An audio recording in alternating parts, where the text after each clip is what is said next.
It is finally the week of WrestleMania 41, and I'm going to give my predictions today. And I'm going to start with night one. First up, Jey Uso challenging Gunther for the World Heavyweight Championship.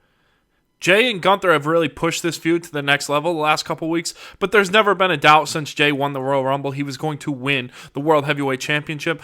Obviously, last week, Gunther showed the true heel he should have been throughout this whole title reign, and people are pushing for him to continue to be World Champion, so he can have that dominant run that people were expecting rather than how they were booking him early in the run. But this moment's all about Jey Uso. This should open night one. I think everybody's going to be yeeting, celebrating when Jey Uso wins. Get that moment, kick the night off right. Not a doubt in my mind, Jey Uso wins this match and becomes the new World Heavyweight Championship. Now to transition to the other Royal Rumble winner, Charlotte Flair challenging Tiffany Stratton. What a weird build this has had. Work shoots, maybe they're just shoots, awkward moments. These guys are referencing real life situations. I'm not sure how this is going to play out in terms of in the ring. Both ladies can go. They should have a good match, but will they be able to put their differences aside to have a real match? I think yes. I mean, Charlotte's a vet. She's been around forever. This isn't the first time she's had issues with somebody. We've seen it with Nia Jax. Mid-match fight. We've seen the issues with Becky Lynch. She's put on matches with them. It went on. I would imagine Tiffany Stratton will follow suit. They will deliver. It kind of sucks because this is a match that could have been a show stealer. It still might be, but I feel like some of the attention is now focused on their real-life issues. But with that being said, it's Charlotte Flair. She just came back. I would imagine they're going to put the Women's World Championship on her, especially given Evolution's coming. Yet to be confirmed, but that seems to be the direction. If we're going back to that, I would imagine they want Charlotte Flair as the Women's World Champion heading into something like that. So my pick, Charlotte Flair. Jacob Fatu challenging LA Knight for the United States Championship. This goes one of two ways. Either Solo Sikoa screws Jacob Fatu out of the United States Championship, or Jacob Fatu wins it, and then on Friday on SmackDown, we get a similar segment to when Randy Orton won the World Heavyweight Championship. Evolution seems to be celebrating with him. We get the thumbs down in the turn. That's the direction I think they're going to go. I think Jacob Fatu is going to win the U.S. title. I think he's ready to be a babyface. Everyone loves him. He can go in the ring. He's one of the most believable superstars on the mic. He's more than ready. Now's the time. Pull the trigger, and then let's have Solo and Tama Tonga seem to be celebrating with him on SmackDown. Turn on him. Solo and Jacob Fatu can feud over the United States Championship. El Grande Americano versus Rey Mysterio. A match I can't wait to see. All jokes aside, Chad Gable has earned this slot. He has earned a one-on-one match at WrestleMania. He has been one of my favorite characters over the past couple years. Last year at WrestleMania 40, he got robbed in the Intercontinental Championship match. It should have been him to dethrone Gunther. For some reason, they went with Sami Zayn. They messed that whole storyline up, but now's the time to recover. Chad Gable, I could not be happier that he is finally getting a spotlight at WrestleMania. What they should have done is made this a mask versus mask match. That's the direction I would have liked to see this go. But either way, I would imagine Rey Mysterio is going to win this and unmask El Grande at some point. Right? That's the WrestleMania moment, I would think, is Chad Gable's revealed as the Luchador. Or maybe not. Maybe Chad Gable continues to be El Grande Americano, starts picking up more wins. Maybe this is a very, very far story down the road until we get the payoff. But I would imagine we're going to get the WrestleMania moment. Rey Mysterio is going to win and unmask him. Next up, Jade versus Naomi. One of the best feuds in wrestling right now. One of the best stories. But there's no way Jade loses this. They're really committed to building Jade as a singles competitor, as a superstar. Now's the time, and I would imagine we're going to get her to pivot to Bianca following WrestleMania, since Bianca just moved on. Bianca's off doing her own thing. She doesn't even care about these guys' beef anymore. She's off doing her own thing. She's challenging for world titles. Jade's focus will shift to Bianca at some point. Jade needs to win this match. Naomi's been killing it, but unfortunately she's going to eat the loss here. Next up, the World Tag Team Championship match. The New Day challenging the War Raiders. A match that, if we're being honest, probably doesn't even belong on this card. I'm a fan of both teams. I just don't think that this story qualifies for WrestleMania. The only way this is justified is if New Day gets screwed out of the Tag Team Championships by Big E. If the plan's just to have the New Day win the tag titles, this just doesn't belong on the card. They had so much heat when they initially turned on Big E, when they did the celebration. They have dropped the ball. They have fumbled the bag. Any expression you want, they have done it. They have let this story go to waste. The New Day had potential. Obviously, the New Day are moment makers. But ever since his heel turn, the ball has been dropped, and it just doesn't make sense for me in order to have this at WrestleMania unless Big E is going to be involved. So fingers crossed, we get Big E screwing them out of the Tag Team Championships. Next up, the main event of Night 1. Seth Rollins versus CM Punk versus Roman Reigns. We know who Paul Heyman's walking in with, but we don't know who he's walking out with. That's the question. Does he turn and join Seth now that he owes Seth a favor, apparently? In the weirdest collection of a favor I've ever seen in my life, Paul Heyman owes Seth Rollins a favor just because Seth decided not to attack him. Doesn't make sense. Poor story there. I would imagine Roman Reigns and CM Punk are going to continue their feud following this. That seems to be the direction for me. There's no way that they just move on. There's no way that they just move on following WrestleMania. So with that being said, you kind of got to think Heyman isn't going with Seth. I don't think Seth needs Heyman. I actually think that'd be a waste of Paul Heyman. Seth Rollins is great on his own. Don't just do a turn to do a turn. Don't just do a moment to do a moment. There needs to be a story and a long-term vision, and I don't see it with Seth. I don't think it makes sense. Do not put Paul Heyman with Seth Rollins. It would create a shock, sure. But we're not here just to create a shock with no plan after. Roman Reigns needs to have Paul Heyman by his side. CM Punk doesn't need Paul Heyman. Let's be honest. Punk, he's one of the best talkers in all of wrestling. Obviously, we had seen Paul Heyman with him in the past. It's just not the best use of his services. It's truly not. So I don't want to see Paul Heyman align with Punk. I don't want to see him align with Seth. I want to see him stay with Roman. But the question is, does that mean Roman wins? Or does he align with Roman? Does he stick with Roman? Either way, no matter what, even if Roman is unsuccessful in this match. I think so. If Paul Heyman wants to be the middle of the story between CM Punk and Roman Reigns going forward, so be it. But I just don't want to see him leave Roman. I think his services are best used on somebody like Roman. Roman's not there weekly.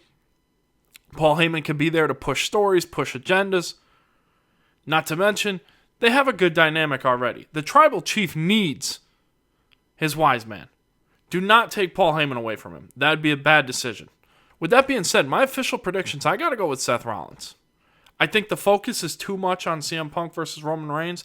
I think they're too worried about each other. I think Seth's going to get the win here. He probably needs it more than both of these guys. CM Punk's finally getting his Mania main event. I think he's going to be focused on that. Roman's too worried about Paul Heyman. Seth's going to slide in, pick up the win. He needs it, and then probably move on to the world title picture. Whether that's the World Heavyweight Championship, the WWE title, we'll see. But I think that's where Seth's going.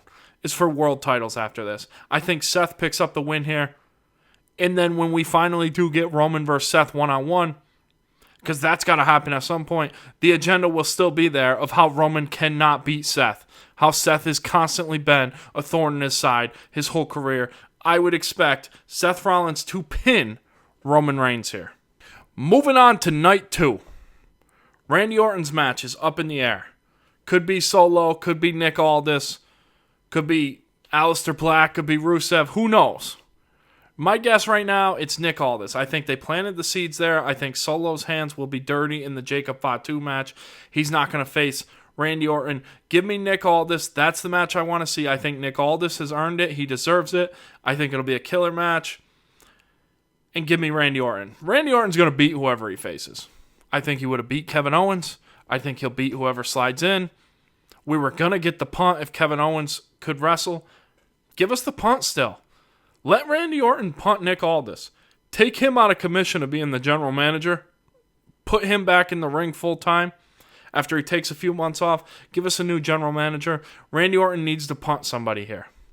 Next up, AJ Styles versus Logan Paul. It'll probably be a fine match. I mean, AJ always has great matches. Logan, he can go. I'm not the biggest fan of Logan, to be honest. But I think they're going to give the win here to Logan Paul. I think Logan Paul's going to beat AJ Styles. Logan's kind of been losing a lot lately. I think they're going to want to give him a win, start to build him back up. And unfortunately, I think he's going to cheat to beat AJ Styles. The question here is, do we see another streamer, another YouTuber involved in this match? That's kind of been the story of Logan Paul at WrestleMania. I would imagine we're going to see another one, and that's how Logan's going to win. Some way. He's going to cheat his way to a victory, beat AJ Styles. Next up, women's tag team title match. Liv Morgan and Raquel defending against Lyra and Bayley. Liv and Raquel are going to win this. I mean, Bayley and Lyra were just thrown together last week. Liv and Raquel have a lot of meat left on the bones as tag team champions. Liv's been killing it. She's been one of the best parts of Raw over the past year. I think she's got a lot of juice as champion still, and they're going to keep the tag team championships. Next up, Drew McIntyre versus Damian Priest, Sin City Street Fight. This one's a tricky one because both guys kind of need the win. I think if Priest is going to stay in the main event scene, he needs a win like this. But I think Drew McIntyre has been eating a lot of losses himself, and I think he needs to get back in the world title picture himself, so it's tricky. The street fight aspect kind of allows room for either guy to lose, but officially I'm going with Drew McIntyre to beat Damian Priest here. I just think he needs it more right now. Next up, the Intercontinental Championship. Braun Breaker defending against Dominic Mysterio, Finn Balor, and Penta. I think this has Dom written all over it. This is how you fully separate the Judgment Day. Finn will be jealous of Dom as Intercontinental Champion. He might even steal the win from Finn. Finn might have Penta pinned. Dom rips him out of the ring, gets the pin. It could easily end like that. I think Dom's going to walk out as the Intercontinental Champion in the slimiest way they can write up, and I think that's the right decision. Braun Breaker, listen, he can go on and do whatever he wants to. You want to start putting him in the main title picture, you can go right ahead. Put him in the main event scene, no problems. Penta, I just think it'd be a little too early to put the Intercontinental title on him. And then Finn, I mean, I don't even know the last time Finn's won a match. I think there's more story if he loses and then he's angry at Dom, forcing the split, forcing the turn, one way or another. Dom's walking out Intercontinental Champion. Next up, the Women's World Title match, triple threat. Io Sky, Bianca Belair, Rhea Ripley. Bianca's undefeated at WrestleMania, but I think her and Rhea are too focused on each other. I think this is setting up perfectly for Io to retain. I think Rhea should win. Her title reign was just cut pretty short, shockingly. I'd like to see Rhea back as world champion. I just don't think it's happening. I think the long-term vision here is a one-on-one blow-off match with Rhea Ripley versus Bianca Belair. Whether that happens in the main event of WrestleMania next year or happens at SummerSlam, somewhere along the way, I think that's the big plan. And I do think they're going to cost each other here, and Io Sky is going to walk out as Women's World Champion. Now the main event, Cody Rhodes defending the WWE Championship against John Cena. This can only go one way. John Cena needs to win this. It's his last WrestleMania. It's his last Mania main event. He needs to win. The story needs it. Cody, he's just been bland as a champion for me. Other than the Kevin Owens feud, it just has not been hitting. Let's switch it up. Let's give the title to Cena. Hopefully The Rock's involved somehow. Maybe we see that group add new members. Maybe that expands. But something needs to be done. We need to switch this up. I'll be honest, I don't think Cena's hitting as a heel so far. I haven't been a fan of his promos. I think they've been disappointing. I think maybe if we put the title on him, things can change. I'm not happy about the music staying the same, the attire staying the same, him just blaming the fans. I think it's been a complete dud. I think their last hope of saving it is putting the World Championship on him, and hopefully he can pivot and do something good with that, because it's just not it right now. It truly isn't. No explanation of him aligning with The Rock. Maybe once The Rock helps him win the WWE title, then John Cena can come out and say, I joined The Rock because of this, that, and whatever else it is. He brought me the WWE Championship. He helped me. Then maybe there'll be some legs to that story. But as of right now, this has been a dud, and I don't believe that this should main event based off of story. It will, because it's the two of the biggest stars, and The Rock will be involved. That's why it will be in the main event. But if you're judging just based off of story, this does not belong near the main event. Not even close. I think international crowds that have been starved for wrestling, especially WWE, have given them the illusion that John Cena's heel turn is working, because it's just not. Of course the crowd's going crazy. They get one show a year, if they're lucky. Some of the cities they were in, it's their first Raw in 10 years. Of course they're excited. Of course they're going to cheer. They want WWE to come back. But objectively, this storyline has sucked. It has not delivered, and this does not belong in the main event of WrestleMania. But they're going to put it on there anyways. So you better capitalize if you're going to put it there, and you better make it count. John Cena needs to walk out WWE champion. Guys, thanks for watching. I'd love to know in the comments your WrestleMania predictions. Please like, comment, share, and subscribe.